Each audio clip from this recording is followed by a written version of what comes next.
국내에 들어온 외국인들이 자가격리 기간 중에 휴대폰을 두고 외출하는 등 방역 규칙을 위반하는 사례도 잇따르고 있습니다.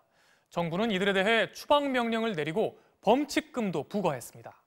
또 불법 체류자들은 아직 항공권을 구하지 못했어도 자진 출국 신고를 할 수 있도록 했습니다. 손영 기자가 보도합니다. 전북 군산 한 대학의 베트남 유학생 3명은 지난달 말 입국한 뒤 2주간 자가격리됐습니다. 위치 추적 기능을 포함한 자가진단 앱이 깔린 휴대전화를 일부러 집에 둔 채 외출했습니다. 방역 당국의 전화 점검에서 적발되긴 했지만 이미 5시간 동안 주변 식당 등을 돌아다닌 뒤였습니다.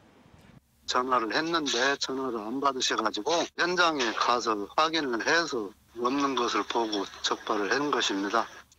법무부는 자가격리 조치를 위반한 이들 3명에 대해 그제 출국 명령을 내렸습니다. 마찬가지로 휴대전화를 기숙사에 둔 채 3차례나 자가격리제를 이탈한 말레이시아 유학생 역시 추방됐습니다. 지난 8일 인도네시아인을 포함해 지금까지 자가격리 조치 위반으로 추방된 외국인은 모두 8명. 특히 정부의 활동범위 제한 명령을 어기고 전남 여수에서 조업을 나간 베트남인 선원과 서울 거주지를 벗어나 경남 김해에서 취업한 베트남인 부부 등 4명에겐 주거지를 한 차례 벗어났을 때마다 50만 원씩의 범칙금까지 부과됐습니다.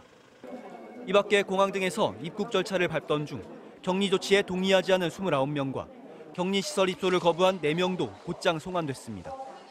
다만 정부는 외국인 유학생들의 경우 항공편이 해결될 때까지 강제 퇴거 조치를 일시 유예해주고 있습니다.